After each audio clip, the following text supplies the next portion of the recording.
Good morning mga kapak. Ayan, nandito na naman ang inyong Papa Pak.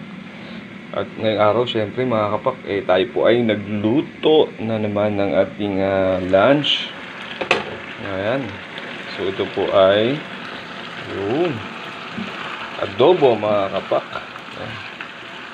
Adobong baboy. Nothing special mga kapak. It's just an ordinary adobong baboy. Ayan, so ito na po siya. Malapit na po siyang maluto mga kapak. I-drain natin ng konti, no? Gusto ko kasi medyo nagmamantika-mantika na yung baboy natin mga kapak. Ayan. So po, nilagyan ko siya ng siling green tsaka siling pula. Pero hindi natin siya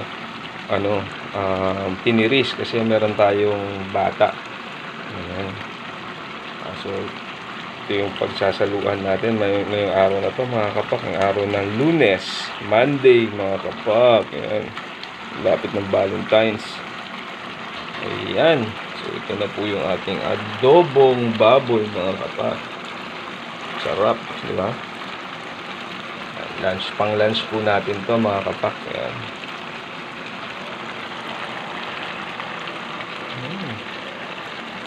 Sarap. Saka laman.